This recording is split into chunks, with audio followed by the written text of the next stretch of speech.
Será que cachorro detecta microexpressões faciais? Vamos descobrir!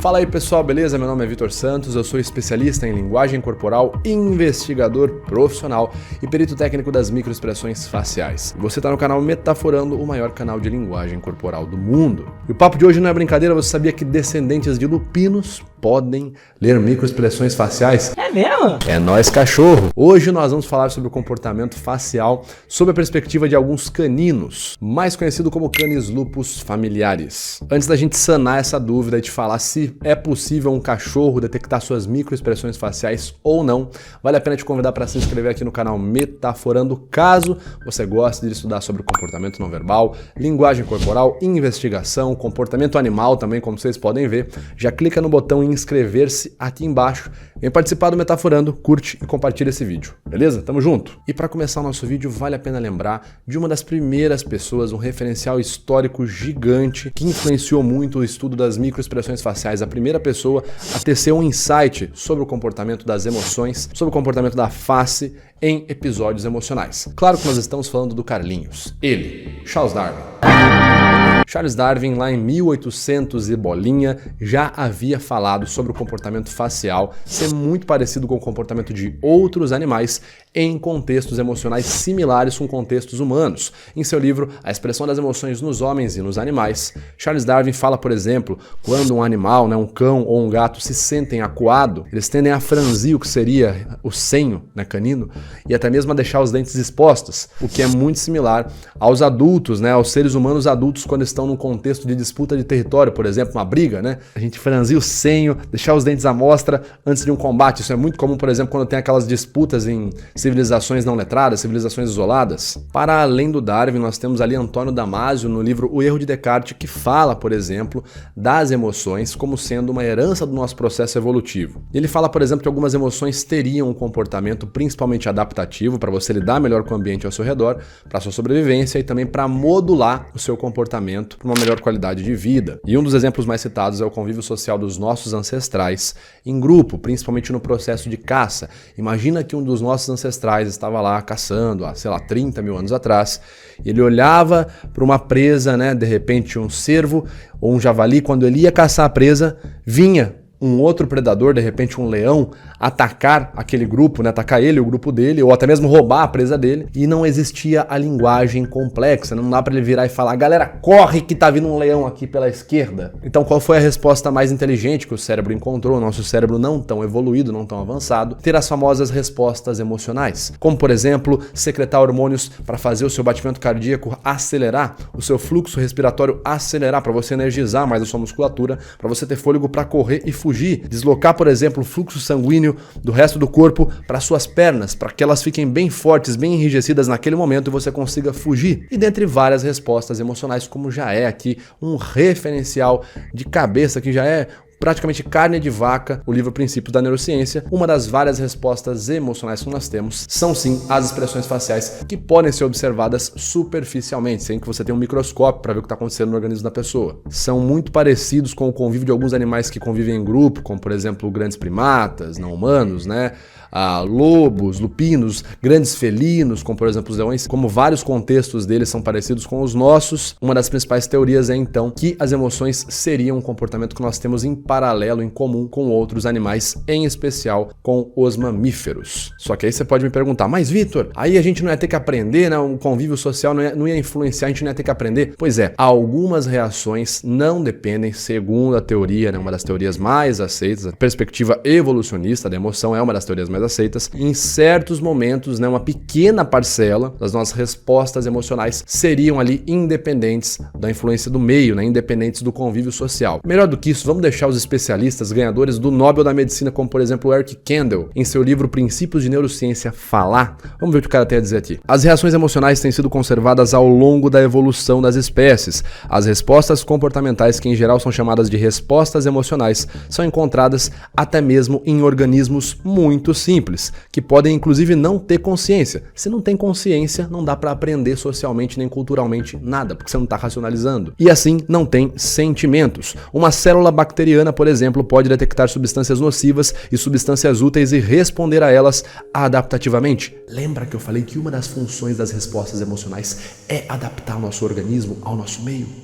Pegou? De fato, todos os organismos devem ter tal capacidade para sobreviver e prosperar. Tá aí então uma referência científica para você colar na cara daquele seu amiguinho que acha que sabe tudo sobre comportamento facial. Mas eu dei essa baita volta gigante pra gente falar sobre cachorros. O que os cachorros têm a ver com isso? Se a gente tá falando que as respostas emocionais são algo que nós seres humanos temos em comum com outros animais, como por exemplo, gorilas, cachorros, será que não seria possível ver uma relação entre espécies nos estudos associados ao comportamento facial, por exemplo? Se a gente realmente afirma que o comportamento facial, a resposta emocional vista na face, é algo que nós temos em comum no processo evolutivo com outros animais, seria muito plausível a ideia de um cachorro detectar microexpressões faciais e vice-versa, não é? Pois é justamente sobre isso que tratam duas pesquisas que nós vamos falar agora nesse vídeo para você. Pegando aqui o jornal da USP, um estudo recente muito interessante pode nos trazer grandes insights. Uma pesquisa do Instituto de Psicologia mostra que nossos melhores amigos podem prever o comportamento humano ao olhar para o nosso rosto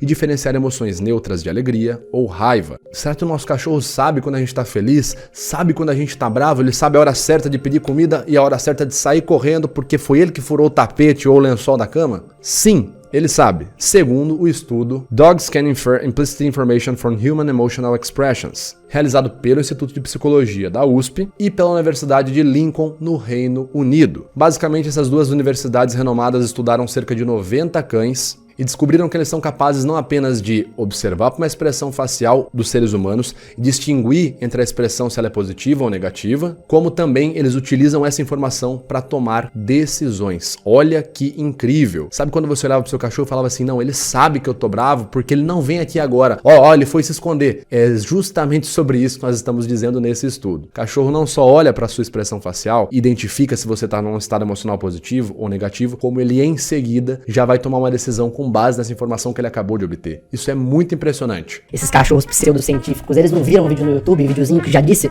que tá refutado a microexpressão facial? Vou falar pra você, esses cachorros estão precisando ver mais YouTube.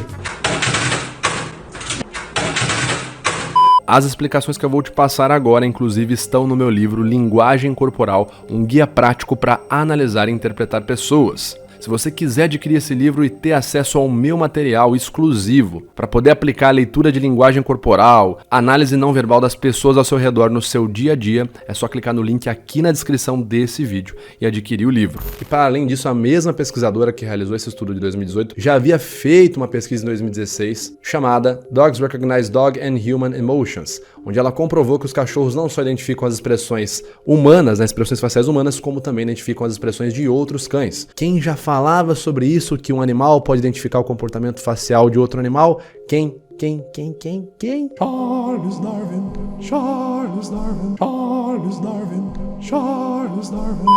Aí eu volto para aquela frase que eu falei no programa do Sacani, do Face Today, quando me perguntaram sobre microexpressões faciais. Quer refutar o Darwin? Boa sorte, vai lá. Tem muita gente fazendo isso aí, uma galera que usa uns alumínio na cabeça, dizendo que o Darwin estava errado, que os ETs vão dominar a Terra, bora se juntar a eles também. Isso aí, galerinha. Algumas pessoas podem observar esses dois estudos, por exemplo, e pensar, caramba, Vitor, mas nós estamos dizendo da mesma pesquisadora em dois estudos, será que essa pesquisadora não está enviesada? Mesmo sendo ali uma pesquisadora da USP, que é uma universidade muito renomada. Calma, meu nobre gafanhoto, meu nobre fanboy de PhD, nós não temos PhD, mas nós temos outro estudo com outra pesquisadora. Como diz esse outro estudo, com esse nome que você está vendo aqui, feito com cerca de 26 caninos sendo alimentados. Basicamente, enquanto os cachorros estavam se alimentando, era colocado do lado deles fotos de humanos ali adultos expressando cerca de 6 emoções, das emoções básicas diferentes, como por exemplo raiva, medo, tristeza, nojo, surpresa e felicidade. O que foi observado então é que os cães tinham respostas muito grandes dependendo de qual foto era colocada ali do lado com qual expressão. A resposta emocional dos cães era uma ou outra, como por exemplo emoções negativas como raiva, medo, quando eram colocadas do lado do cão, eles citavam respostas respostas de ansiedade no cachorro, ele ficava com o batimento cardíaco mais acelerado, mais ansioso. Outro ponto muito interessante é que a hora que ele via a face, né, enquanto ele estava comendo, ele demorava muito mais para voltar a comer ou para terminar o que estava comendo, quando ele apenas se alimentava sem ver uma face emocional do lado dele, né, uma face humana. E um outro indicador muito interessante foi que em certas fotografias, como por exemplo na emoção de felicidade e também na raiva, a resposta cardíaca do cão era tão alta que indicava pra gente que ele tinha tido ali contato com estímulos de estresse. Ou seja, o cachorro estava realmente ficando estressado,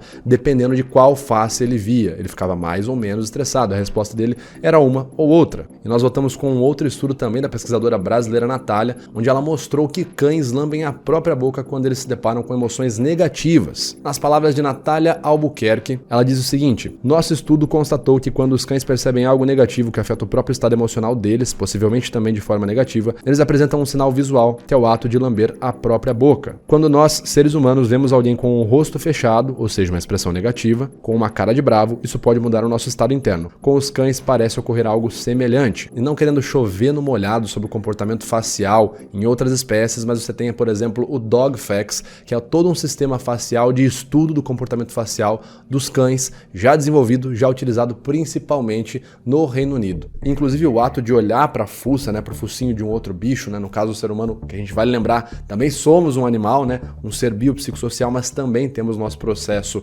evolutivo como os outros animais. O ato de olhar para a cara de outro ser humano, ou de um cão olhar para o outro cão, ou de olhar para um outro ser humano, é algo muito comum no reino animal. Como por exemplo é comentado no livro The Redemption of Wolf 302, ou também no livro The Sawtooth Pack, ambos livros de pesquisadores lupinos que passaram anos observando o comportamento dos lobos. Algo que eles notaram muito interessante nos lobos é que eles desenvolveram a habilidade de observar o movimento dos olhos das suas presas. Não estou falando daquela pseudociência de pistas oculares para detectar mentira, nada disso. Estou falando que os lobos, quando vão caçar, olham para os olhos da presa para ver o aumento e acúmulo de esclera, que é aquela partezinha branca dos olhos. Se, por exemplo, a presa demonstra mais esclera do lado de cá, quer dizer que ela está olhando para lá. Então eles conseguem determinar que a presa vai correr para lá, e como os lobos não são muito grandes, as patas deles são mais curtas, eles não são animais com tanta força na pata como, por exemplo, suas presas, eles não correm em direção à presa, eles interceptam a presa. Por isso eles usam essa leitura do movimento facial, do movimento dos olhos,